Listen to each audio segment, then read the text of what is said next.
There are certain fundamentals that all buildings must provide. Practical things like shelter, functionality, durability, but add the overlay of great architecture. And some buildings can become powerful tools for artistic innovation and cultural expression. This is Te Oro, a music and arts centre in East Auckland. Bold, surprising buildings like this inspire curiosity and connection. They become iconic landmarks, enhancing the identity of local communities. This kind of visionary approach works really well with public buildings, but when you're making a bold statement with your own home, it can be risky. What you hope might become an inspiring landmark could just as easily be seen as an eyesore, and you may find yourself struggling to win the affection of your neighbours.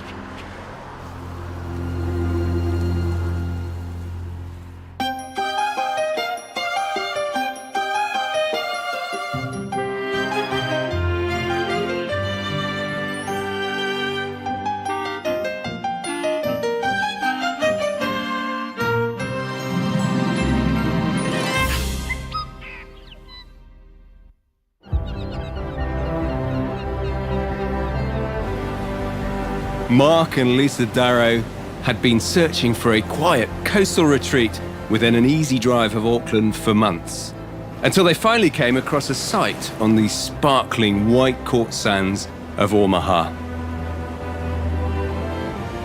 It was magical. It was like being in Hawaii. For Mark and Lisa, romance first blossomed 37 years ago in an accountant's office in Palmerston North.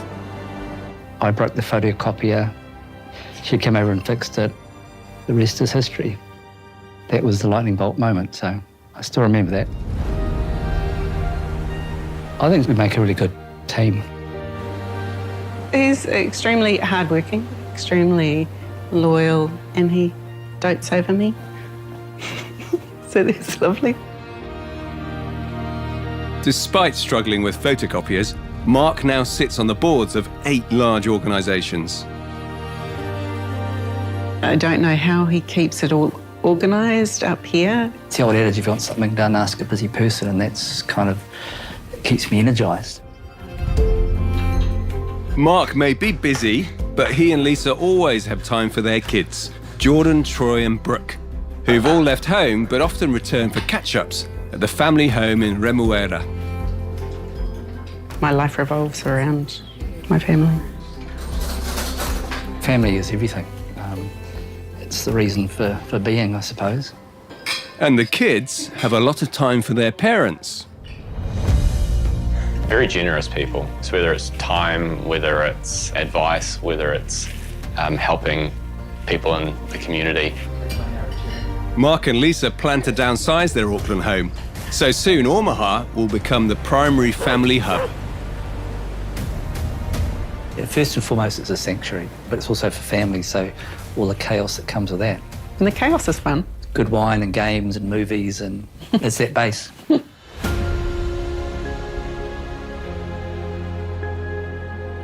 Omaha has some of the most expensive coastal properties in the country.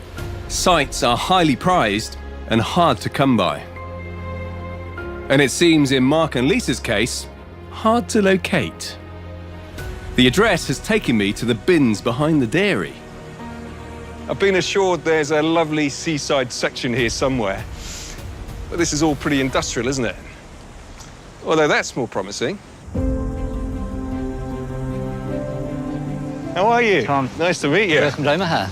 And Lisa, hi. So, well, this is lovely, isn't it? A really nice winding strip of grass.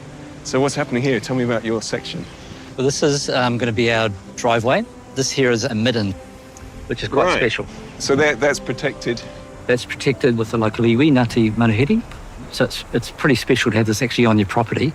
That's incredibly special. It the is, section yeah. goes all the way from there all the way to the dunes, right? Yeah, it's actually the largest beachfront section in Omaha, so it's over 1,800 metres.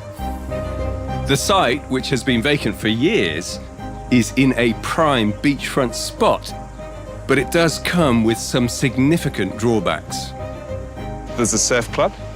And there's the public car park here. Yep. So how does the house address that? Being next to a public space, and it's north-facing too, so we've got to build for the east, which is the view.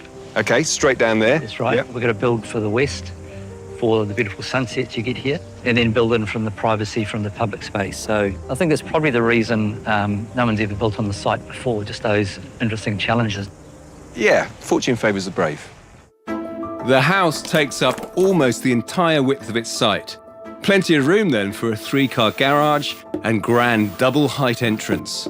Next to which is a media room. Also on this level there's a laundry and bathroom, a bunk room and 2 guest bedrooms. A living area and kitchenette means that guests can be semi-self-contained, and if they're lucky, they might be granted access to Mark's wine cellar, tucked away behind a steel-framed crystal glass wall. Outside, a steel spiral stair leads up to the west deck, a perfect spot for sunsets and perhaps a tipple from Mark's collection. The upper level contains the primary living spaces, with windows that stretch along the entire north facade, illuminating the oak and stone kitchen and elegant open-plan dining area, whilst cleverly screening the car park below. But facing east, expansive ocean views can be enjoyed unhindered from the east deck and Mark and Lisa's bedroom, which adjoins another guest room. The exterior is bold and unrelenting, with huge scalloped glass-reinforced concrete panels that provide a buffer from the very public site. These are softened by sections of cedar, including an elegant curved wall on the eastern facade. A slim, subtly pitched roof settles lightly on top of this bold, sculptural home that's most definitely not your typical beach house. Well, there are many things to be impressed with here, and it's such a special section. Presumably an expensive section. Yeah, you're paying more than $4 million now for a beachfront section, so that's a pretty big number to start with. And the cost of the house will be what, do you know? Look, I think if we get all done under 10 million, I'll be very happy. Oh my God. No, it sounds like that's a surprise to you, that figure, 10 million. It's a big figure. That was including the section? Including the section, okay. yeah. How long will this project last? We're hoping to do it within 18 months. Okay. So that's the target. 18 months. Yeah. To 2 years. It's got to be good, and we're putting our heart and soul into this, so... Yeah. This has to be right. This has to be a great house. Yep. Building anything's really exciting, and you've got to enjoy it. So that's how it feels. You got this exciting. That's really exciting. Yeah. Yep. I really respect Mark and Lisa's ambition for this special and significant section. What they're trying to build is something that is bold, different. But there's a clash here, isn't there? I mean, this is public domain. There's lots of foot traffic, which means babies, boats, surfboards, rowdy teenagers. And yet, at the same time, they want this to be their quiet retreat away from the city. So my question is, are they really ready to have the most impactful building at the very heart of this coastal community and everything that comes with that?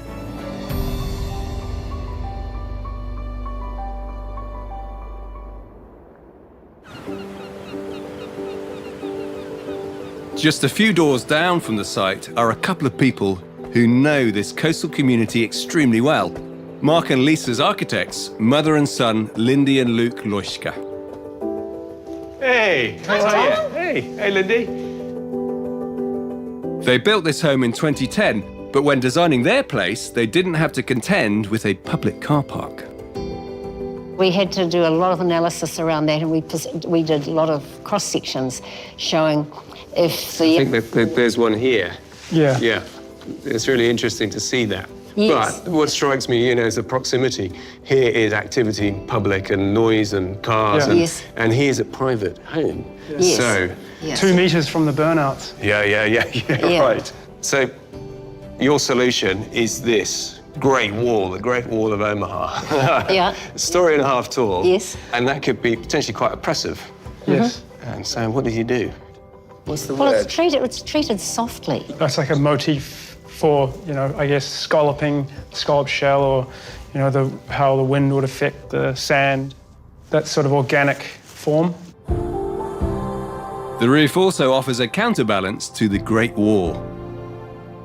The roof has got very, very narrow little edge, so it's very Delicate. light. So it's like a sort of like a tent sitting on the fortress in a way. Yeah, yeah. So could this house happen anywhere else? If there wasn't the car park next door, you wouldn't have this response. There you go. So it's very much of its section. Yes. Yeah. And its place. Definitely. Yeah.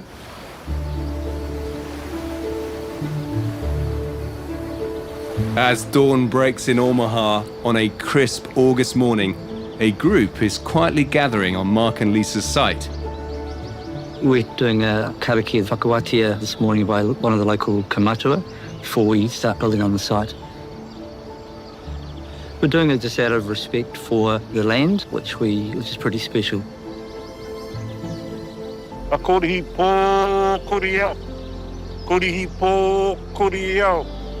With the centuries-old protected midden on the site, the blessing is all the more significant.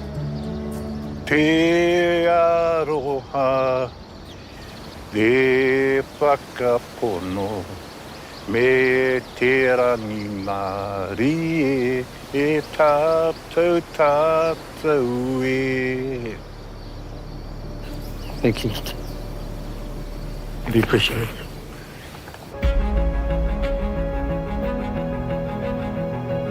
It's not until midsummer, a full 6 months after the karakia, that work begins on site. We had some issues with council around the consents for the geotech. The original foundation design, made of 120 driven piles, wasn't approved by the council. So we've taken the path of least resistance. We're just digging out the whole site. Instead of piles, they're having to use a concrete slab, which entails removing over 70 truckloads of sand and replacing it with hard fill. Can't let it bother you. It is frustrating, but you've got to get it right. This change has delayed the build's original start date by 3 months. Yet Mark seems remarkably calm. It's like a duck analogy, isn't it? You're very calm on top, but you're pedaling like crazy underneath. Mark's unflappable demeanour could be due to the fact that he's built 5 houses before this one.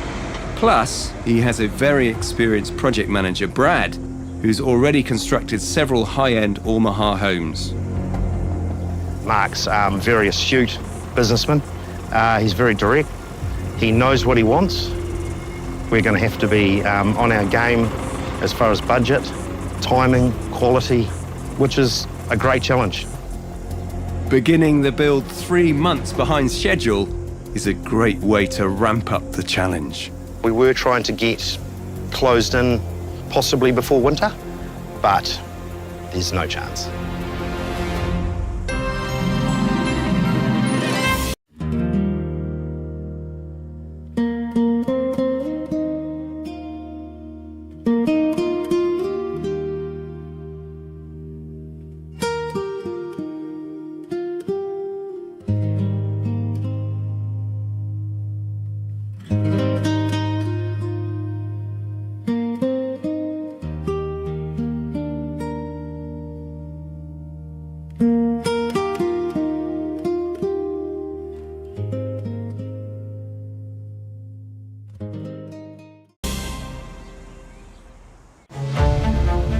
The winterless north is earning its name on a glorious June morning.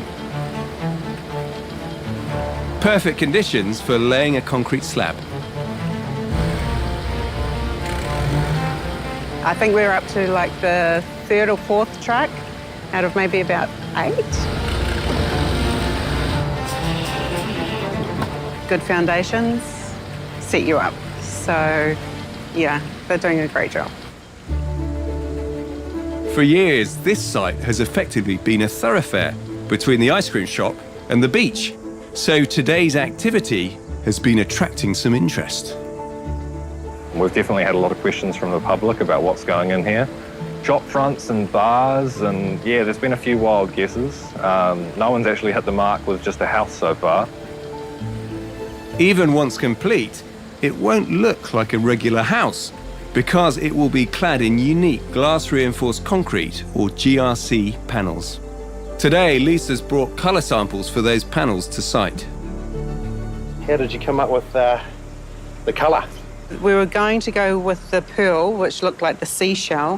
When we got the sample here, it just was blinding. Like, the residents in the area would need sunglasses to be able to even walk past our house.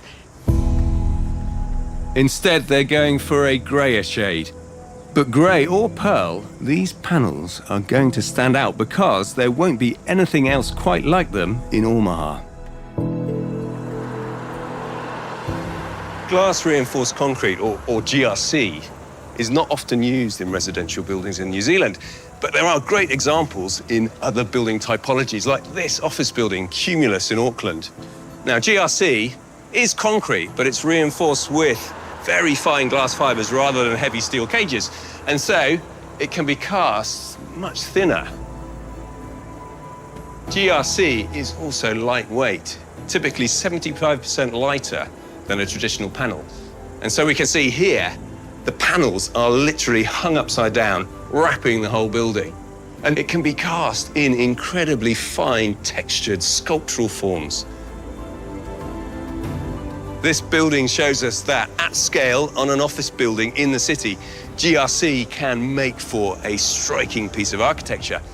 The question is, by the soft sand dunes of Omaha Beach on a house, is it the appropriate choice?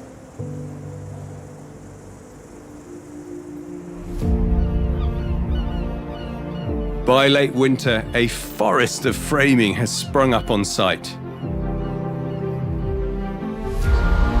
And today, the steel for the ground floor is being installed. After the significant delay getting the house started, it's great to see this positive progress.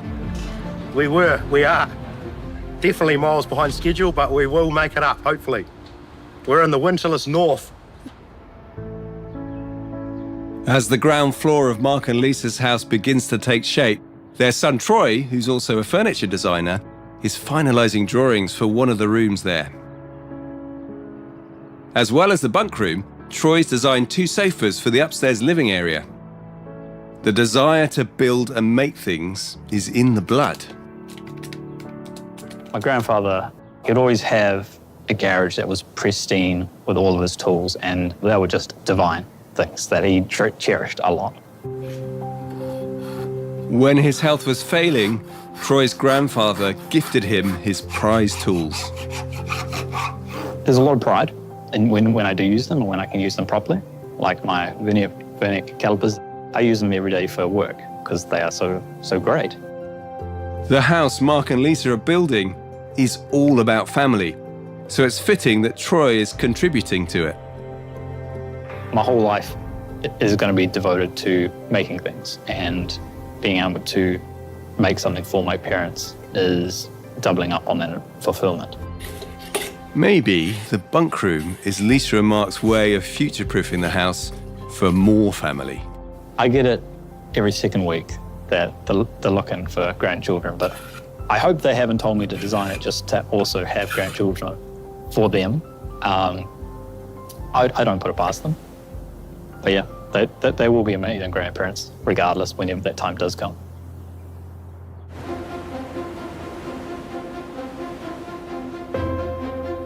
It's spring, and Mark and Lisa's house has significantly grown in stature. The upper floor steel structure is now almost complete. It's been a very long time. No, it's been a while. Things have changed, haven't they? Look, the house has arrived. It's visually quite imposing. It's huge. Lisa and Mark chose to have their main living areas upstairs to be above the dunes and capture the views. Oh, yes. Yeah, this works. Yeah. We got a better result on this floor than we were expecting. And we're above the car park as well, which is really important. And then this lovely hillscape in the background as well. It's phenomenal. Really happy.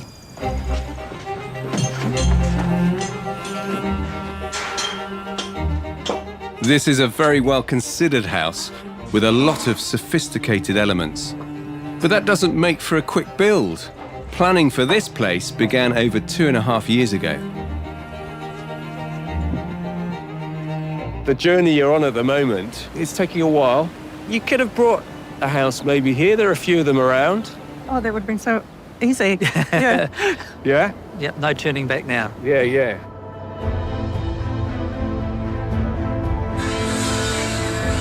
How's the schedule tracking? I think the GRC panels are a month or two late. It's a long story, but the company changed hands and they've gone back through redesign, 2 sets of engineers peer reviewing it to get it absolutely right. And so it's probably the big risk that's remaining in the build. So that's when you have a slight sigh of relief when those panels are in. I'll be a lot happier. The GRC cladding was always a bold choice. Just getting it fabricated is a mission. And even once installed, I do wonder, will it provide both the privacy and the coherent interface between the beach and car park that Mark and Lisa are hoping for?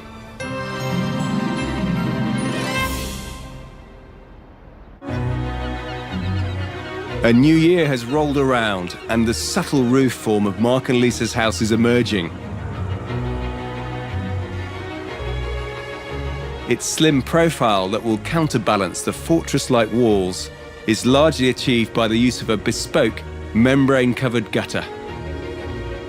It's been a bit of a bane of the builder's life, but they've done an amazing job getting all the falls correct to make sure it drains away.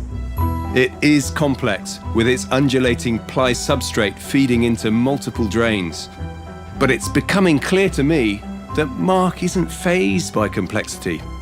In fact, I think he embraces it. You don't get to see this from down below, which is a shame because it's a beautiful piece of architecture, a beautiful piece of building. While the roof may be progressing, there's still no sign of the GRC panels. But new shop drawings have arrived with a lot of extra engineering. It's probably 25% more work in that part of the job than was first anticipated anyway. Much of that extra work involves adding heavy-duty laminate timber nogs to ensure the panels won't get ripped off the building in high winds. So you're looking at probably the biggest nogs in history. There's about 48 nails going to every single one, and this has to go right around the whole house. And of course, this extra work means extra time.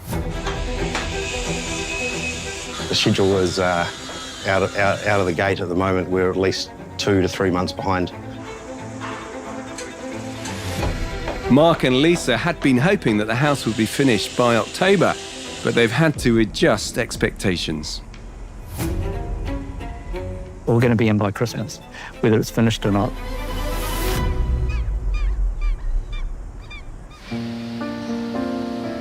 The GRC panel delays are partly because they're a highly specialised product. In fact, there are only 2 main companies in the country that produce them. Accurately applying the very fine layers of concrete and exactly the right amount of strengthening glass strands requires a lot of expertise. The guys here are creating an outdoor table, but they have a much bigger challenge with Mark and Lisa's huge scallop panels. And today, the very first one of these is about to be lifted from its mould. This is a big day. It's a big day. It's the most important part of the build, optically.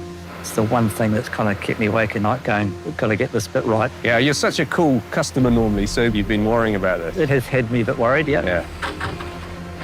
The panels are also one of the most expensive elements of the build. This one alone is $20,000. So they really do need to look right.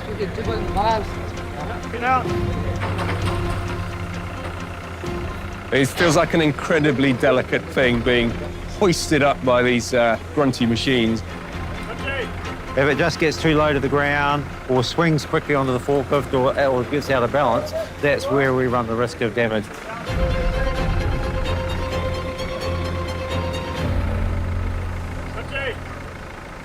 So first panel, here it is. This is number 1 of 22, I think there are. So what do you think? Exciting? Oh, just the magnitude of it is just, it's just epic. And the finish. Yeah, there's a few marks here, aren't there? Well, it's just a water coming out. So those will dry out. Yep. You're told. I'm told, yep. Yeah. But you also don't want these panels too perfect because then it's going to look very plasticky. Ah, I totally agree. Having a bit of texture in it's not a bad thing. I'm very happy. Happy. Happy. Well, that's a relief. One panel down, 21 left to go.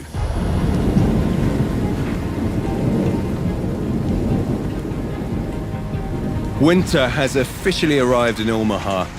The beach may be deserted, but there's plenty happening on site. Today, the temporary boxing is being removed from the in-situ east-facing concrete staircase. There's always a little bit of nervousness to see if it all turned out all right. So we'll see what it looks like. Hopefully no big holes in it. It's a significant moment for 20-year-old apprentice Lewis.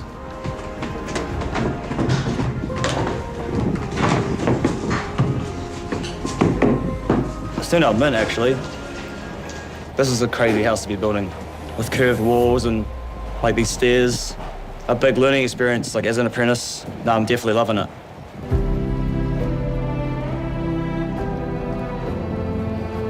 The mastermind behind this unique build is architect Lindy Lojka, who's popped over to check out the newly unboxed and unconventional stairs.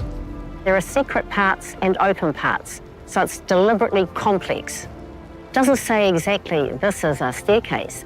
So when you actually go to the bottom of it, then you see the staircase revealed behind the triangular wall. It's really exciting how the house is coming together. I'm just delighted. But there's a key feature that's still conspicuously absent: the GRC panels. When Brad test fitted one of the panel frames to the bracing on the side of the house, it didn't fit. I realised that the measurements are out in our shop drawings by sort of 10, 15 mil. So I put a bit of a stop to everything. The frame fixings are now having to be adjusted, which has knock-on effects. Until the panels are up, the windows along the northern wall can't be installed. Winter's here. We've already had 2 storms, so we've boarded up the exterior so we can keep all the framing and the inside the building dry. And rain's not the only issue. Because we're so close to the ocean, the sea spray just sticks to everything, so we can't afford too many more delays. I feel for Brad. He has a lot on his shoulders completing this challenging build to the highest standards expected. And the public interest in this place must only be amplifying that pressure.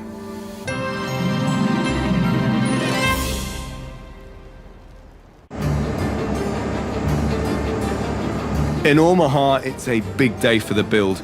Adjustments to the GRC panel fixings have been completed, and the builders are hoping they'll finally be able to install them. But it's a painstaking process. Are we catching something? Hold on. We must be, yeah. Nah, it's got to come down.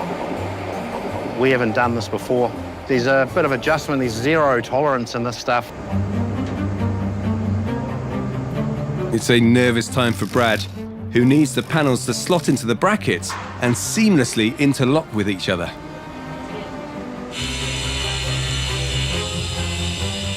Yeah, we might need to take it back to where the bin is and chuck it on some tall saw stools. So far, every single panel has needed modifying in order to fit. The plan really was to pick them straight off the truck and straight in, but it hasn't worked out like that, so.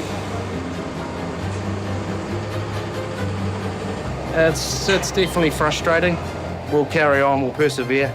It is what it is.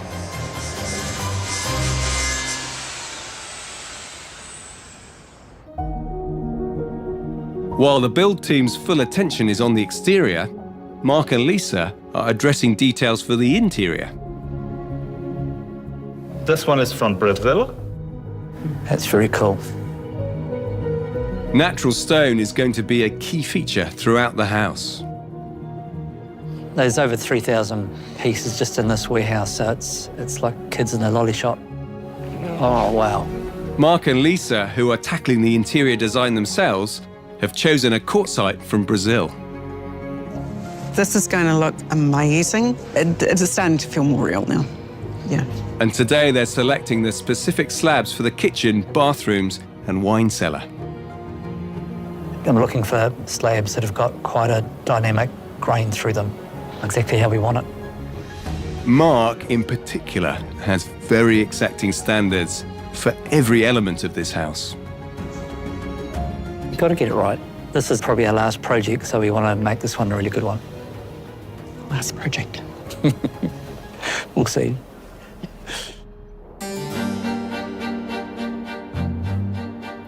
Mark vowed that the family would be in for Christmas, which is now just 3 days away. So sadly, that ship has sailed. Something bringing a little festive cheer, though, is the arrival of the steel spiral staircase that will provide external access to the west deck. It's really functional art and it's looking really good. Can't wait for it to get in the next few minutes.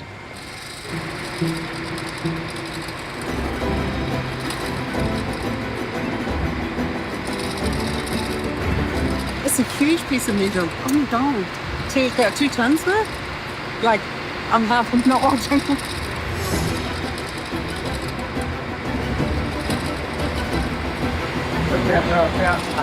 Yeah, same here. Yeah. The measurements are bang on, and the stair locks into place. Brooke, who's up from Wellington for the festive break, got to witness this milestone moment. My parents are definitely a power duo. Seeing my dad's vision just coming together with my mom has just been gorgeous. And I love the stairs. It just worked out better than I thought. It visually softens the whole side of the building now. Feels very integrated. It also has an industrial aesthetic that Lisa and Mark are aiming to achieve with the interior. And you can see that in the steel-framed crittle dividing walls that have been recently installed. The original concept inside was very like New York loft. Like the rest of this place, not your typical beach house. The place just looks so grand. I don't think there's any other word to describe it. But grand homes take time, and it could be months beyond Christmas before this one's complete. Fortunately, a very welcome distraction has come along. We have a new baby at home. 10 days ago, Troy and his partner LJ delivered the family's much longed for first grandchild, Theodore. We feel as though we've already had our Christmas gifts, you know, just having happy, healthy baby. It was good. No, exactly. And then by the time the place is finished, hopefully Theodore will be able to come and enjoy it with us.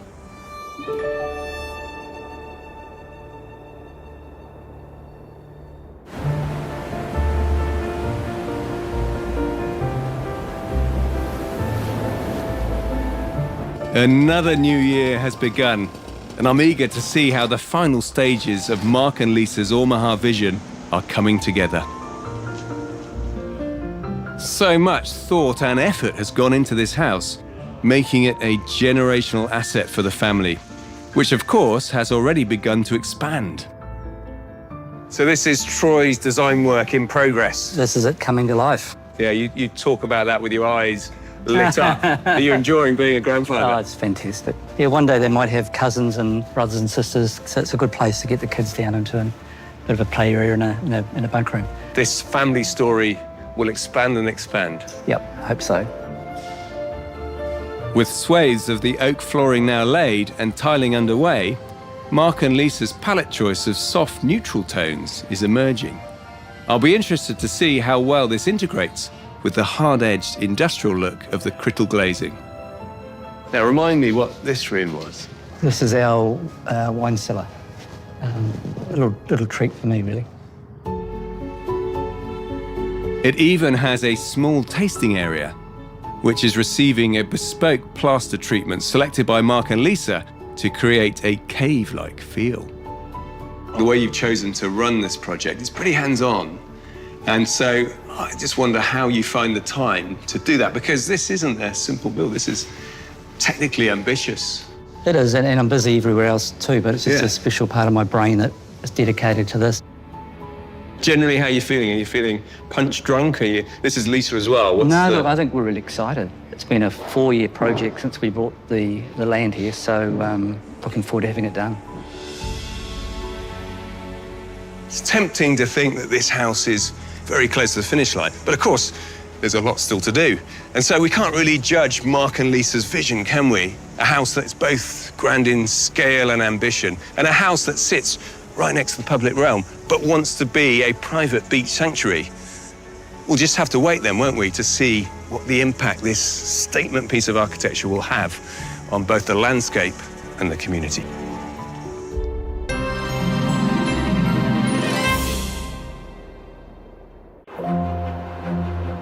Mark and Lisa definitely made a brave choice with their site in Omaha. It was one overlooked by many because of the challenges, the surf club, the public thoroughfare, the car park. To overcome those challenges, they chose a bold design.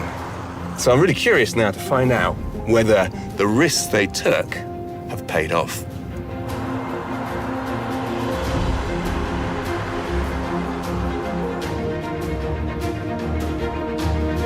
Oh, the midden looks great. The planting's coming up. A very glamorous house sitting at the end of this sweeping driveway.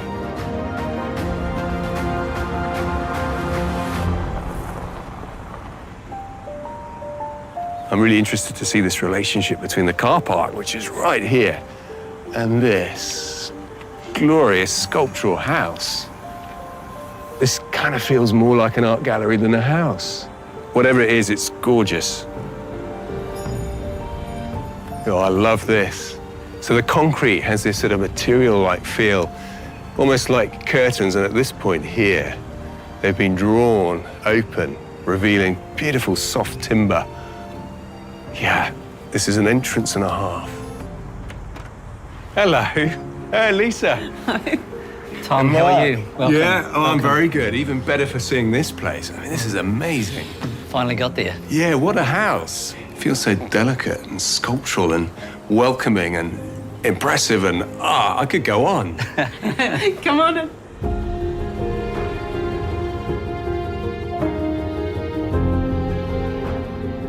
What a way to arrive in a house. And unlike some houses with big entrance lobbies, it doesn't feel empty. This is so full of things to look at, not least this amazing wine wall. I've been collecting wine for about 12 years and I finally got a house I can do this in. Yeah. So a full wine Somewhere cellar. to hide it all in one spot. Hide it in plain sight, though. Yeah. This has really affected the crystal glazed wall up here for light and visual connection. It's a great way for bringing the light all the way down into the corridor.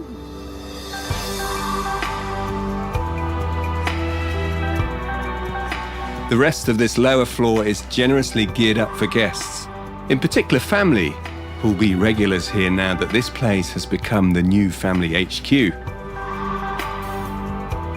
And with Troy's bunk room complete, the Darrow clan can continue to expand.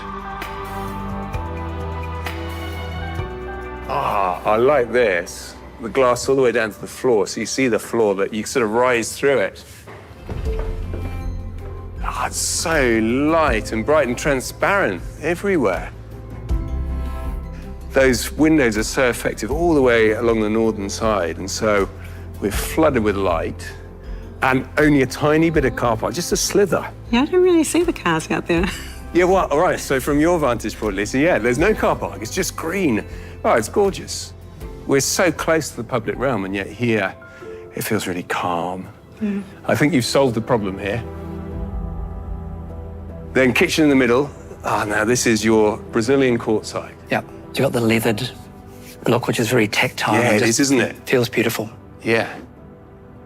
So this is part of a project for you two, the interior design. So you took it on yourselves, this whole big house. Yep. We wanted the black and white crispness, then the warmth coming through the wood. I think it's worked really well together.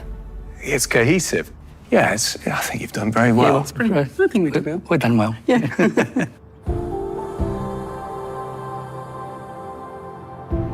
There's a soothing, understated elegance to the spaces here.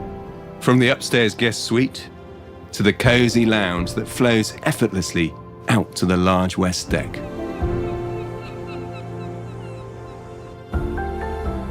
So here you've got the same cedar cladding inside. Yeah, we brought the outside cedar in just to have the two areas blend. And when the doors are open, it just acts as one space. Yeah, very effective. I like that. It also has a little surprise. Oh, yeah? You want to see? Yeah, I'm intrigued. A surprise. Oh, a hidden door. Yes, very good. Look at that. Wow, the most cozy little bedroom here with the most amazing view. Yeah, it's a pretty nice view to wake up to in the morning. It's very, very special. Yeah, we have our little private sanctuary here, away from everyone else. They can be doing their thing, and then we can just hide away and look at that view. Yeah, just you and the view. So only a couple of steps through a big opening and you're on a deck. Oh, what a place to be. Complete connection with the coast, the dunes, the landscape. And that's really what this is all about. The complexity here is really working for me. There was a lot going on here. The curving wall, this staircase tucked away. And I love this, the oversailing roof completely protecting us. It sort of compresses your view, which becomes very landscape in proportion, which is perfect for a stretch of water like that.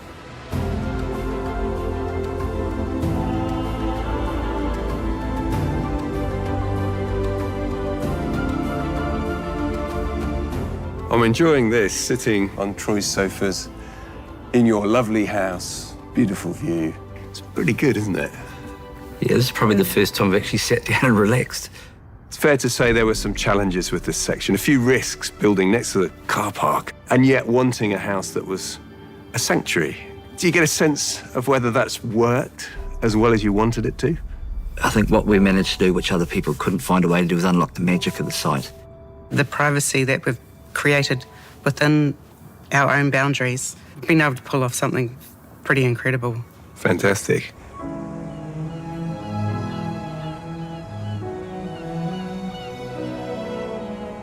Great work by the architects, I have to say. Yep, the architect's done a great job, and we had amazing builders. Brad's been really fussy, and that's been great.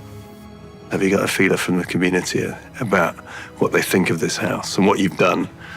The first 18 months, I think everyone wondered what the heck we were doing.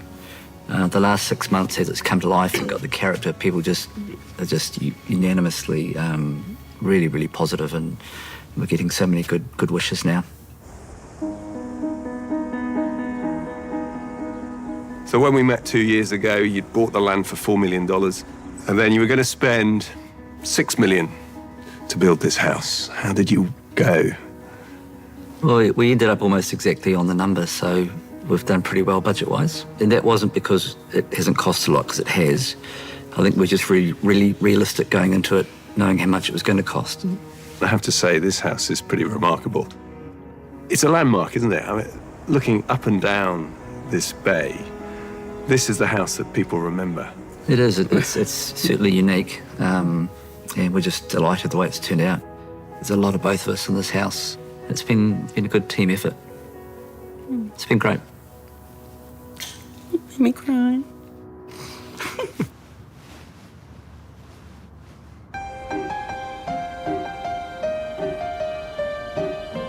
It's really pleasing to discover that Mark and Lisa's 4 years of hard work and home building have given them what they wanted.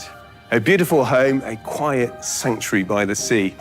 But the big takeaway for me is that the public-facing issues here have been solved with a clever, confident architectural solution. It's the architecture here that have made this home somewhat of a local landmark already. And I think in time, its enduring quality will make this house iconic to Omaha.